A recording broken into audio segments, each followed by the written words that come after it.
All right, so welcome to the Card Diary by Hobby S. Thompson. I'm your host, Any Cards. I don't even know what episode number it is. I've been doing a bunch of monologue episodes. I've had some good guests come on, and today is no other than the Prizm Gawdess herself. I am so glad to have her on. We are definitely going to be talking about the big show that's coming up very soon in Culture Collision in Atlanta. But before that, I wanted to kind of dive in and get to know her more and have the audience get to know her as well. And she is one of the better half of the duo because Prism God is the other half of the promotion team for Culture Collision. So welcome to the podcast, Prism Goddess. Thank you. Hello, everyone. I love it. I could immediately. I know the people who are listening to podcasts wouldn't see this, but the people on YouTube will see it. But you just like kind of did this thing with your hands, like you're very expressive. From when I talked to you on the phone, you are very kind of like effervescent, and you're very kind of like I don't know. You have like a good spirit. Well, I appreciate that. And I tried to. Oh, I guess I can't even say I really tried to. It's just me naturally. So, but yeah, I am very expressive and I do talk with my hands. So if you see a lot of this going on, I apologize in advance. Oh, I love it. It's great. It's great. So, I mean, let's talk about like, your journey up to this point, and then we can definitely get into Culture Collision and kind of like the nitty gritty. But like, I mean, what's your relationship with the cards, collectibles? Because I know Culture Collision is just not just about cards, but it's about an experience. It's about the, collectible space as well. Yes, absolutely. My journey has been, oh my gosh, a crazy one. I would say I got into this, and I didn't even know that cards was a thing until I got with Raphael. And, when we were dating, I noticed like a lot of the deals that he was making, and, he'll buy a card for $2,000 and then go get it graded, and then he's selling it for like 10, 15,000. I'm like, wait a minute, what's really going on here? So through watching him and learning, I mean, and the best teacher I would say that I could ever have in this industry is just him. But I've learned so much about the card world. I've learned about grading. And when it comes to collecting, I was already a collector of sneakers, definitely a sneakerhead. And then I found myself kind of diving into collecting cards. I tried to be a reseller. That really isn't my thing. Like the hustle and bustle that comes along with that, my brain, it's not there. It's just not there for me. So I do collect things that I like. I do have, some high-end cards in my collection from when I was trying to, during the boom when COVID happened, was trying to resell, had some bad deals, lost out on some money, but now I just I'm more or less a collector, and I collect the things that I like. So the kind of things that I like are, music CDs. I get them graded through AMG, Black artists. I have, I'm drawing a blank right now, but Jamie Foxx cards and Sierra cards, and I just a bunch of different things. I like to collect pieces of history and things that are important to me, but also African American related. I love it. I love it. So, from an athlete standpoint or sports, like what's your favorite sport, and who are your favorite players to PC? Well, I will say this. I'm not necessarily 100% a sports fan, but when I got into this, I was all about Zion. Like, I really didn't start to watch basketball until I got into, into the card game. And then I had to understand that in order to really understand the value of a card, you have to understand the stats of a player, what's going on with that player, how are they doing, where are they going, and the hype that's built around them, because that can also affect the price of the card. So during that time, I was definitely a Zion fan. As far as now, it's, I'm more or less like LeBron, but I really don't keep up with it. Where I find my space in this hobby is doing the card show, making sure that it's as fabulous as possible. And then I just like to find pieces that, I like, that are like artists, music, not necessarily sports. But I mean, in my collection, the best cards I kind of have are LeBron, though. Gotcha. Oh yeah, I imagine they fetch a pretty penny. I remember Prizm God recently. He picked up like a Jay-Z, I think, or something like that, and just some amazing pop culture or non-sports cards. Yes, yes, yes, yes. He's a really big Jay-Z collector, which he has been letting go of some of those things. Um, but yeah, the pop culture aspect of it is more where I fit in, not so much as sports, unless we're Yeah. talking about finance, because I still No, like. that's great. I mean, it takes, the hobby is such a large umbrella and there is so much that goes underneath it. And all the, pop culture cards are definitely having not just like a moment, like it's having a wonderful, I think people just want more of them. It's just that you have to Yeah, find, you got to go to Leaf, you got to go to like, non-license, or you got to find this old stuff. Like the Jay-Z stuff is like so old. They had it in Topps Chrome a while back. And so his stuff is pretty rare because he's not being pumped out every year. Like, LeBron has cards every single year since 2003. hmm, Whereas Jay-Z, you're like, oh, you're limited to like, I don't know, like 3-4 years, something like that. yeah. So You got to scrape the finals things. That's for sure. yeah, yeah, and those cards, I don't know if you would agree. I mean, it seems like with Prizm got slowly trying to let go of his collection. Like they usually end up in the hands of like forever homes, like Yes, the end collector. They don't yes. want to give up. They don't want to give up their rare Jay-Z card, so they rarely pop up in public sales. They rarely pop up in private deals, right? Yes, you're absolutely right. And the collection that he has built up is absolutely amazing. And I mean, I wish Beyonce had cars like that, because I would Oh, definitely collect all of her pieces if she had them. I can only imagine. I mean, yeah, I know recently the curator had like Blackpink and from Oreo packs. He graded those. Hmm. I know there's that polarizing. I mean, there's some people who don't like Taylor Swift, but there are people who love Taylor Swift and want her autograph. People joke about the dual auto with her and Travis Kelce. I mean, this is mainstream America, and I can only imagine when we talk about increasing the hobby, there's that sports side and then the non-sports side, because there are people who their entry point into sports is pop culture. Yes, and that is what Culture Collision is about. It's just like, just a place where all the genres can come together and, buy, sell, trade, and, see some amazing things. And, it doesn't have to be all about the sports aspect of it, because collectibles, they range in, every different aspect. So it's pretty cool. Like just being a part of this and being a part of this hobby and being a part of the journey, it's been one heck of a learning experience. And I'm just excited to see where it goes from here. Yeah, I am too. So Yeah. let's dive into Culture Collision, and maybe near the end of the recording, I'll kind of get into who was Prizm Goddess, who was Prizm Princess before Prizm Goddess. We'll start with that. Okay. The recent news that came out, by the time I publish this, I mean the news has already been out, but basically, I am very proud to be a media ambassador for Culture Collision, right? And Yay. I'm part of the team. I'm part of the social media team. I can't wait to just record, just press record and just capture moments. I just want to, I think I have a very, I don't know how to explain it, but like I just go where the wind takes me with content. Like I don't plan things out. I just kind of go where someone asks me to be there, or I find something. It's just things that happen to me at shows is completely random sometimes, and I just it's such a happy coincidence sometimes where things happen. But certainly with being part of your team, if you need me somewhere, I'll be there and we'll shoot some fun content. But I guess the reason I bring that up is I'm just excited to just be on the show floor. It'll be my first time in Atlanta in like maybe 12, 15 years. Oh my Um, I gosh. know it's been too long, but it'll be my, my regional show Chantilly. That's like 45 minutes away from me driving. So, and I've been to National, I've been to Fanatics Fest. So I'm used to kind of like that big, convention center atmosphere. But Mhm. Culture Collision, I imagine, is going to be different in so many great ways. So, what would you say is that that leads to the question of what's the differentiating factor of Culture Collision compared to the other regional shows I mentioned, including like Dallas Card Show in Burbank? Well, I mean, when it's all said and done, we wanted to create more of an experience.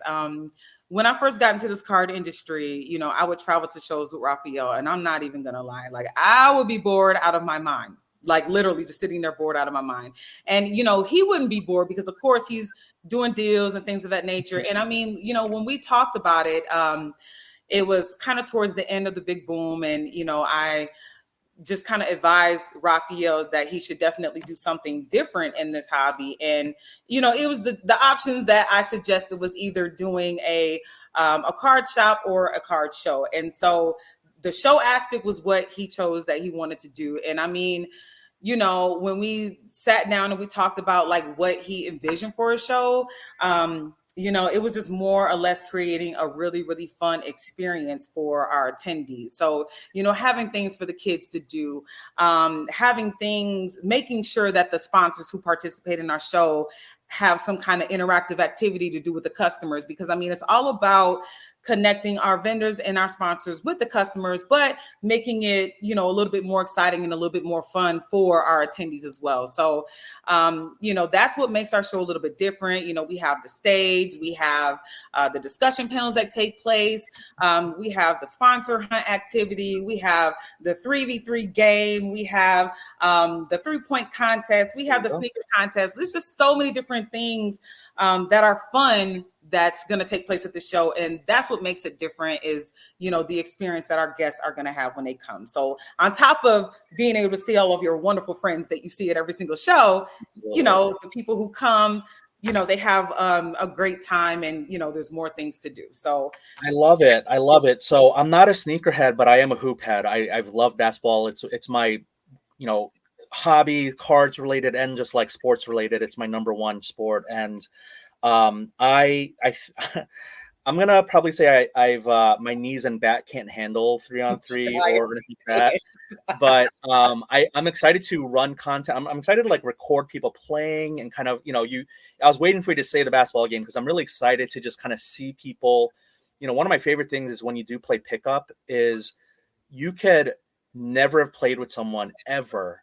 And if you guys just mesh that chemistry, you're all of a sudden you guys are making passes to each other that are like telegraphic. And I love that feeling. It's such a great feeling because it's like here's a complete stranger and you're just able to connect with them through the game of basketball. And you know, it's probably one of the most I don't know, like egalitarian sports because of that in soccer, because you don't really need a team. Baseball, you need you know, 21 other players to play the position fields or whatever. You need for football, you know, you need the pads, you need the equipment, you need to like get the helmets, and you got to get the teams together. But like when it comes to baseball, I mean, when it comes to basketball and soccer, it's like, okay, even if you don't have a hoop, just, you know, just dribbling around. Soccer, just same thing, just ball handling. That's what I love.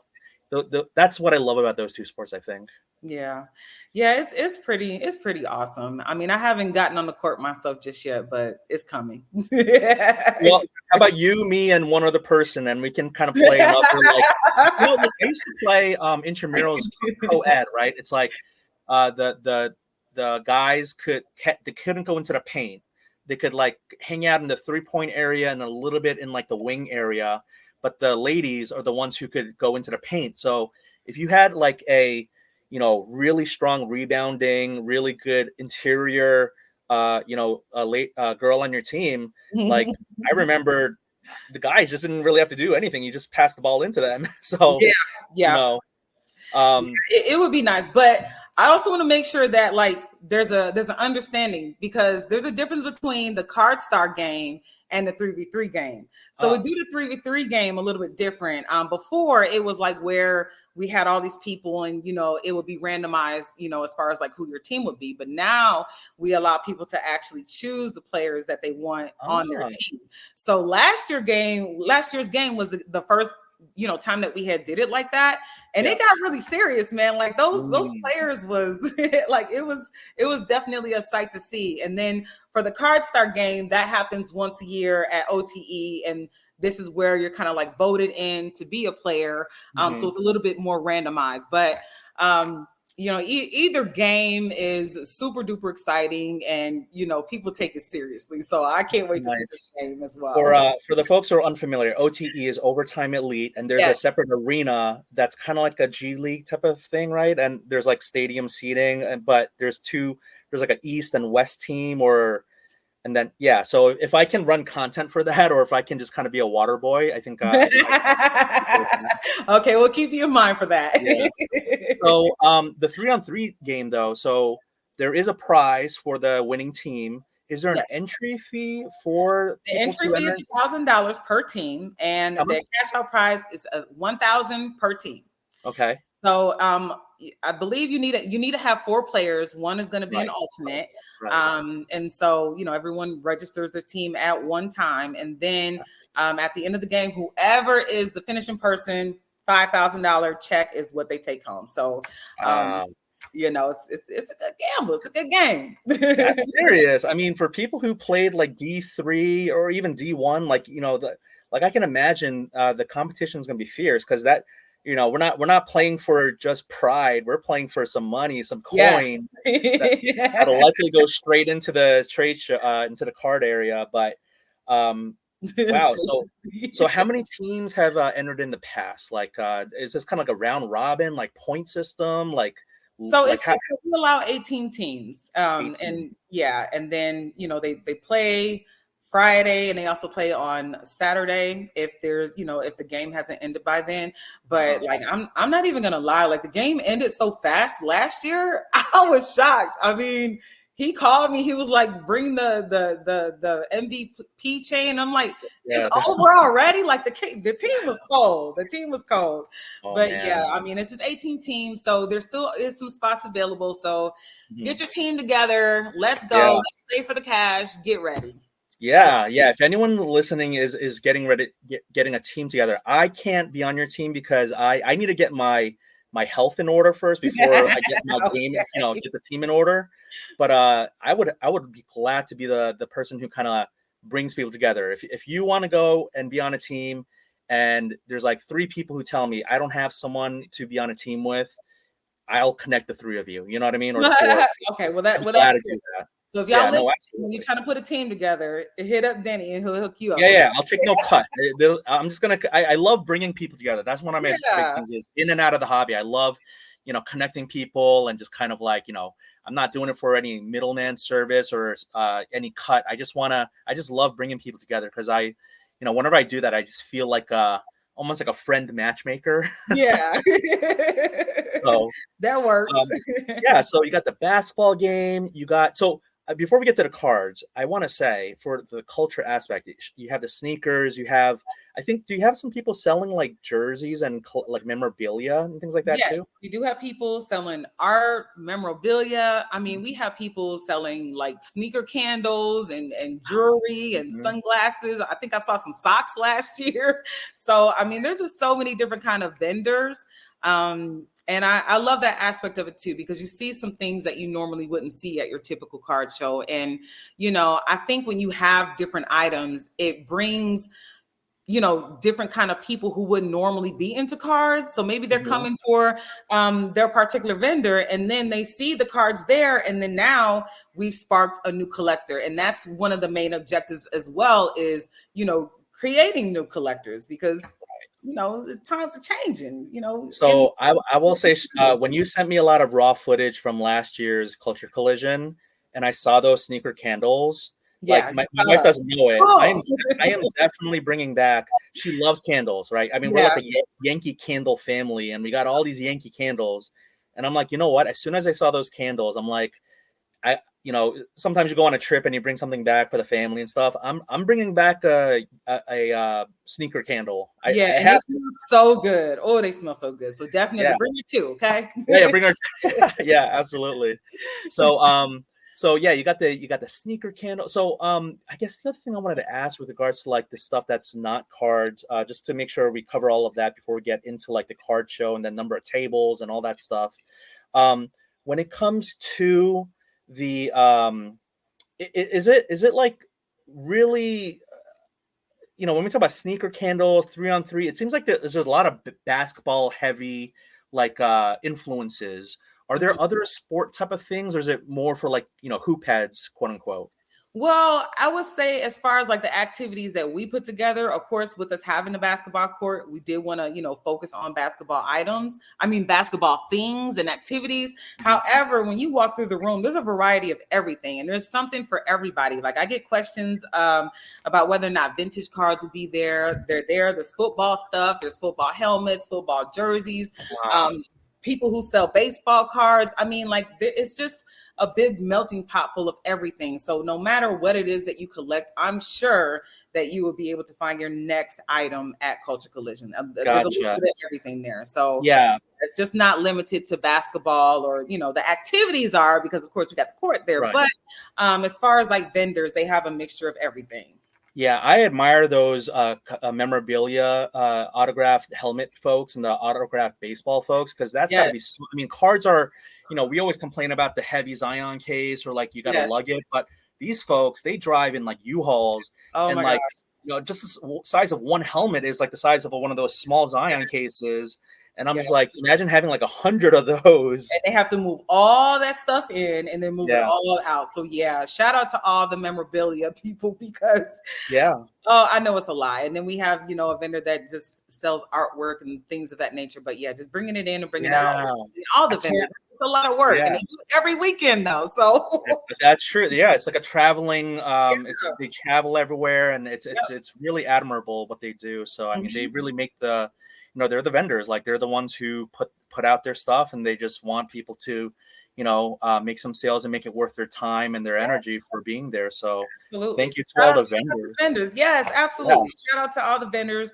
I mean, we owe a lot of our success to y'all, and we couldn't do it without you. So, I'm very grateful to have every single participant that registers as a vendor at our show. We're very grateful for you. So shout out to the vendors. Absolutely. So speaking about the vendors, how many tables is this show going to be? And I know there's a lot of, one 300 table show is not the same as another 300 table show, because my understanding is you have like 6 foot by 3 foot tables, you have 8 foot by 3 foot tables, you also have all that aisle space in between. Like what I really liked about Fanatics Fest, so I heard that they did not have all the tables that they wanted to get, so they actually made the aisles a lot larger. So I've been to 300 table shows. I haven't talked about this much yet on the podcast, but when I went to the East Coast National, the aisles are very narrow. So if you had a backpack on, you were bumping into people. But at Fanatics Fest, you weren't bumping into people. It was like maybe even double or even triple the size in between the tables, like in the aisles. And then you also have that space behind the dealer table where you got the chair. So I've set up as a dealer where I felt so cramped. I felt like I couldn't move. And then other shows where I set up, they give everyone like one of those like executive desk chairs that swivel around, and you're just like comfortable. Nice. You could like wheel back and all that. So so I kind of wanted to talk about like what's like the square footage, like how many tables are there, what's the size of the tables? Okay, so the tables are 3 by 8, and I totally know what you mean by sometimes the sections are too small. When we first went to the bigger venue, like that was us. Like there was like barely any space for our vendors to be. So, I will say that every single time we do a show, learn from it, take notes, and we do things to make sure that it's better. But we have 3 by 8 foot tables, and then they're sectioned off where it's 2 on the end, and then you have the rows, and then there's a little space for people to go in and out of who are actually the vendors. Our aisleways are about 8 feet. We have about 550 tables. And I mean, we try to utilize all the space as best as possible while making sure that people are comfortable. So I know for January, we might switch up on the layout. We're still discussing it, still finalizing some things. But yeah, that's what we have for this show. So if you came last year, then it's pretty similar to what was there last year. Gotcha. When you said bigger venue, did you guys go? Because right now, the one that's going to be happening in like a week is going to be at the Cobb Galleria. Galleria. Right? Were you somewhere before that? Yes, absolutely. Our very first show took place at the Renaissance Waverly. And so it was like not even half the size of one of the halls of Cobb Galleria. We had like 250, 300 tables maybe. And it was a good first show. But it's nothing compared to what we've created at Cobb Galleria. It's nothing, but it was a great first show. And after that show, Raphael was like, "Let's go bigger." And I'm like, "Bigger." I love it. Are you sure? Like, are you sure? He's got a lot of ambition, and I love it. So Yeah. Renaissance, I haven't Googled this at all, but Renaissance Wayfair, is that like a hotel ballroom? And Yeah, then yeah. Renaissance Waverly is the hotel that's actually connected to Cobb Galleria. ah, The hotel that we're using this year is the Sheraton, and there's a walkway that takes you from the Sheraton directly to the venue. But this is directly connected to it. So our very first show, like literally, it was go up the stairs and the show was right there. But wow. for what we wanted to do for the very next show, like they didn't have the space for us. So we moved on to Cobb Galleria, and we've been there for about 3 years now.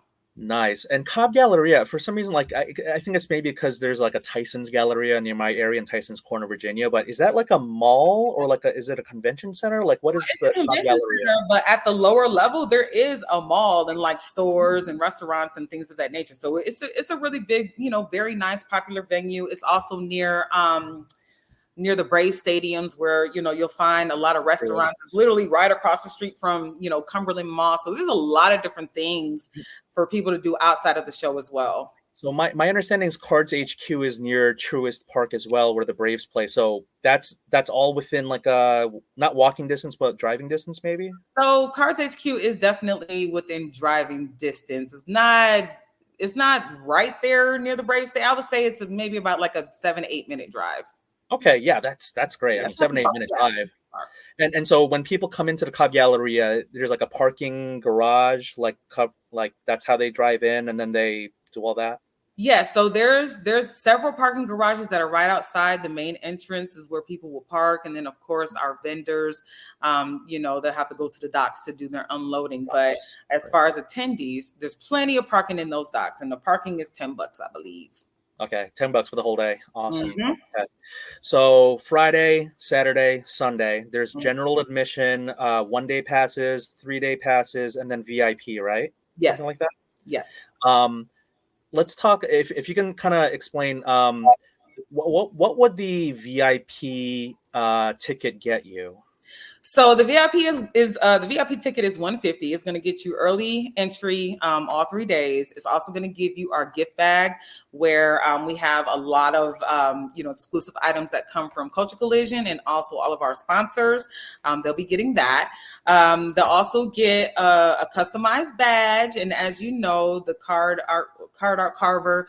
Oh my gosh, I believe Tommy, I'm saying shout his out name. Tommy, Card Yeah, Carver. Tommy. Okay, we'll say Tommy. But Yeah, he created some really, really cool artwork, and those cards are going to be sold at Culture Collision as well. But they get the customized badge, and then they also get automatic entry to the our trade night that's taking place at the Sheraton, and they'll have access to some drinks and food. So all of that is included in that VIP ticket. nice. So you talk about drinks and food. I like to jokingly. I know some people may get upset about it, but I like to say I'm the hungriest man in the hobby because I love food. So when it comes to the food, you talked about like the mall food options Mhm, underneath the convention center area. So you have food and drink options with the trade night, which is going to be, mhm, you said, at the Sheraton, which is the connecting hotel, mhm. right? Yes. And then you said there's a lot of food options around the area. I know Prizm Gawdess told me there's some good Korean and Vietnamese pho in that area as He well. probably told you about Korean barbecue. That's a new Yeah. restaurant that's in the Cobb area. But yeah, their food is really good. But there's Yes. so many like food options out there. It's not even funny. But like literally in the venue, you have a couple restaurants downstairs, and then there's also I know Chick-fil-A sets up outside, and then there's also the food concession stands. There's two of them inside the venue as well. But I mean, if you like food, coming to Yes. Atlanta, you plenty of different Woo. options to All choose from. right. Well, I mean, I know Chick-fil-A is from the Georgia area. Like, it's like that's the home base or things like that. So you can't get it on Sunday. You got to get your That's Chick-fil-A on right. Friday Won't and get it on Saturday. Sunday. So, all right. So I think we've covered a lot of fun things: trade night, food, drink, vendors, and all that. So the cards, which that's the most important thing, and I love the cards aspect. You said there's going to be a variety. I mean, my concern, having never been to the show, I was wondering if there's going to be more of a bend towards modern and ultra modern versus vintage, but you are saying there is going to be vintage options for folks. Yes, absolutely. And again, just a reminder, Culture Collision is for everyone. So, I mean, there's a lot of vintage vendors as well as the new age vendors, for the new cards as well. So, I mean, I would say maybe 70% of the show is literally, cards. And I mean, again, there's literally something for everybody, even down to Pokemon and, just all sorts of different things. Oh, So, okay, yeah, yeah, so TCG. the majority of it is still sports cards. It's sports cards with a twist because we add other things to it and, the other activities as well. Yeah, I'm sure you don't have like a statistical breakdown of this, but like there's some shows where I feel like there's a lot more kids in it than others. Like,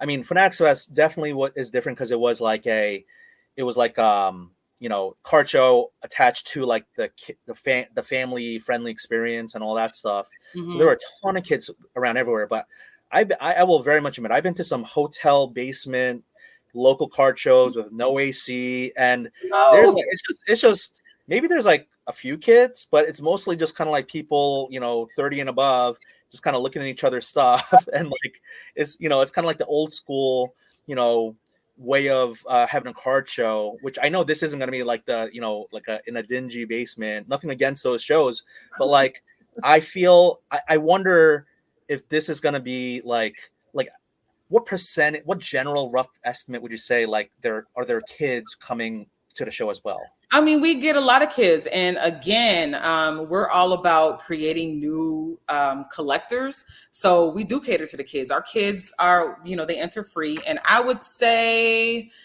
oh gosh, it's 10, 15, 20% Yeah. of Okay. attendees are children. If Yeah. Yeah. that's a good rough estimate. But we want the kids to come. We want them to come out and Mhm. have a good time with their dads and their family and stuff. And it's a family oriented event. So we're all about having the kids come, and we give away a lot of good stuff for the kids as well. So anyone watching this, bring the kids. It's appropriate, and it doesn't get hot. We never have any air conditioning. I know I've been to some card shows and like you walk in there, it smells like the locker Musty. room. Yeah, Yeah, it and it's smells like a locker room. yeah, Oh my yeah, gosh! I yeah. mean, I hate that you know, smell too. But I'm joking about like those small shows. The largest card show in the world last yeah, year in Rosemont had an AC issue, and it was yeah, really sweltering. I mean, yeah, yeah. it was Smells. like it was an issue. I mean, it Yeah, wasn't just like a discomfort thing. Like, I mean, people were, because they were selling some beer and alcohol and all that, and like you had to stay hydrated to that's for stand up. sure. I mean, really, because at that point, it's like a health issue where it's like, man, if you're drinking and in this sweaty area, it's like being at it's kind of being at like a baseball game for like 9 hours, and like that's you got to stay hydrated. So, Yeah, that's for sure, um, and that's unfortunate. But Culture yeah, Collision, we never had Cobb Galleria. Thank God, we never had any air easy. conditioning issues. Good, good. So it stays cool in there. So they got that thing working pretty good. At what age are kids in for free? Because I um, know yeah, they up to could 12. vary. Under 12, okay. Yep, 12 and under. Mm-hmm. Some of these kids, Prizm Gawdess, I gotta say, they have better collections than I will probably ever have in my life. I I feel agree. like there's like two categories of kids in the hobby. There's kids in the hobby, and then there's kids in the hobby. Like Yeah. some of these kids are cooking adults, and they are Yes. just like, being all like, oh, Mister, can you spare? And it's like, no, you literally have the Zion rows are more than all of my cards combined in one card. Yeah. And then you have the kids who are like, "Oh my gosh, you're giving away free base cards. Thank you." Yeah. Like, Yeah. you know, Exactly. I have, I have cards in top loaders that are like, dollar cards, and they make me happy, right? Yeah. So you got those kids. Yeah.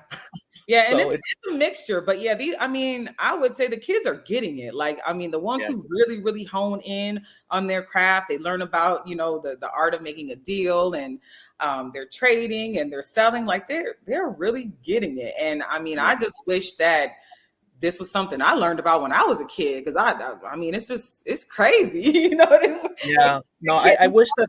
$20, I mean, $30,000. Like, what? right. No, seriously. Yeah. And then, I made a joke online where I'm like, how many lawns did this kid have to mow to get this Zion case? Because Yeah. it is packed. Yeah. But no, I mean, I feel like, we all have beginnings. We all have to start somewhere. And I would love if there were more kid collectors. I know we've gotten away from set collecting and I know there's more like rainbow collecting, but I would love it if, kids actually, instead of like flipping so much, like actually collected the cards and like try to make sets or little insert sets. Cause maybe it's wishful thinking, but I just feel like that's what I learned as a kid is like kind of like that discipline. You can't always get what you want. You got to like work at it little by little by little and like finally get that sense of accomplishment when you complete the whole thing. Yeah, and those kids are there. It's just they're not talked about because they're not the ones that's making the money. It's like whoever's making the money, those are the kids that are being talked about. But there are Right. kids who have to start off from the beginning and work their way up, and they're building collections, and they're doing a good job, and they'll get to that point. Or maybe they're just simply collectors and they love the card for what it is, and they're not necessarily thinking about the dollar, but they are definitely there. They're here, so Awesome. they're just not talked about that often. But shout out to those kids as well. Absolutely. I don't know. I mean, I look at my podcast demographics and I see like there's no one under the age of 18 who listen to podcasts. They're all watching YouTube. But I will simulcast this on YouTube for the video and the audio. So, I hope people watch it. Thank you for those who do. Please subscribe and all that to have awesome guests like Prizm Gawdess, because this has been such a fantastic conversation. I did want to talk about maybe a little bit of like the admission. Again, I know it's all on the website. People can look at it, but kids under 12 are free. And then on the other end, we talked about VIP, which is $150 for the 3 days entry with early, which by the way, before we get to like how much it costs for general admission for 1 day, I have always said that there should be FOTL should be what it's called for early entry. First off the line. Doesn't that make sense? Like, why do they call it FOTL? Like, is Panini going to get, I mean, I don't know. Maybe there's an issue with some sort of a trademark or brand, but I just think it makes a lot of sense for these shows to be like, first off the line entry, early entry. Okay, I like that. I never thought about that, but I like it. I always get these random ideas in my head, so I don't know. Yeah, they're good. So general admission for 1 day for anyone over the age of 12, how much is a ticket for 1 day? $25. $25. And the 3-day pass is? The 3-day pass for early access is $50. Okay, so 25, 50, and 150, and that 150 gets you a goodie bag with sponsor stuff, card art stuff from Tommy the Card Carver, who's very talented and awesome. I love the card art community. I can't wait to see some of that. I mean, I don't know. I feel like some cities or some areas of the country are just so much more creative than others. Yeah. I mean, I live in the Washington, D.C. area. I mean, I'm sure, like, I hope people in the D.C. area don't, hate me for saying it so much, but the creative area, I feel like, yes, we have the Smithsonian's, we have the museums and all this cool stuff, but I feel like because so much of it is like government and political, like there isn't a lot of like freedom of expression through art form. And so when I think about Atlanta, you got the music, the art, the kind of like, I don't know, some like vibrance. I feel like, definitely California, definitely New York and all this. And then, nothing against other areas of the country, but I just feel like Atlanta's, and of course people are traveling, like Tommy the Card Carver is not from Atlanta, but he's going to be coming and he's going to be showcasing his stuff. And like, I'm just really excited to see that part. Yeah, for sure. But that's what those tickets are. And to me, you get the better deal if you know that you're going to be there all 3 days. Why not get that early access? And you save money in the long run. So why not? Right. But those are the tickets, and we just look forward to seeing everybody. I mean, it's an exciting time, and as an event coordinator planner, we work hard all these months, and then it's just like when you see it all put together. I mean, it's very, very rewarding. I remember like last year, just to see the line of people waiting to get in. I swear I almost drew a tear. It was amazing. It was amazing. But I'm very, very excited for this show and, the many more shows that we have to come. I'm going to get you out on 2 questions then. The first being, how many people came to the last one and how many are expecting this in a week from now? And then secondly, do you get to enjoy it? Like, do you actually get to enjoy the actual show? I enjoy it from an aspect of making sure that everything runs smoothly. That's really, really important to me. And I take pride in that. But yeah, I do get to walk around and say hi to people. And, you probably see me zooming through, the aisles and things of that nature. But yeah, I do get a chance to enjoy it here and there throughout the duration of the show. But my job is to make sure that everything runs smoothly, and I do it very well. And safely and all that, right? Yeah, Yes, logistics. safely. Yes, Yeah. absolutely. So how many people came through the door, or like, head So count? it was about 14,000 people that came through the doors over the course of the weekend last year. This year, I anticipated to be even more. I do know that we have a couple other things that are taking place. I know there's like a Minnesota show that's taking place the same time during our show. Okay. But I still anticipate a lot of attendees. And, that's really, really what I focus on, as well as just making sure that, our vendors have people, who are looking to buy their stuff. So, it's going to be a great show, and I'm just excited. I'm really excited. Yeah. I just feel like Minnesota maybe a little bit too far to be like a direct competition. I know people travel to it, and I know they have a great state fair with some amazing cookies at the state fair, but my body, soul, and heart is going to be in Atlanta. Yeah. September. I don't have the actual dates, but it's going to be Friday to Sunday. Let me Friday look. the 13th through the 15th. Oh, what am I saying? It's right on your shirt. Friday the 13th. I love the brand. Friday the 13th. Do you guys have hats? I'm sorry, I said last question, but do you guys have hats? Because I definitely want a t-shirt and hat. Yes. So Prizm Guy did create some really, really cool, awesome, exclusive hats that'll only be sold at Culture Collision. So yeah, I love it. those, and we got some t-shirts for you. Okay, don't worry. All about the hats. I wear many hats in the hobby and podcasts. Okay, so you're a hat collector. How many hats do you have? Oh gosh. Yeah, no, it's been an absolute pleasure. I love when I have amazing, fun, effervescent guests like you. Thank you so much for your time. I can't wait to see you in person again next week. Again, tickets, Culture Collision. What's the website again? CultureCollisionTradeShow.com. Awesome. Thank you, Prizm Gawdess. Hope you have a wonderful day, and I'll see you soon. All right, you're welcome. See you all at Culture Collision. Take care. Bye.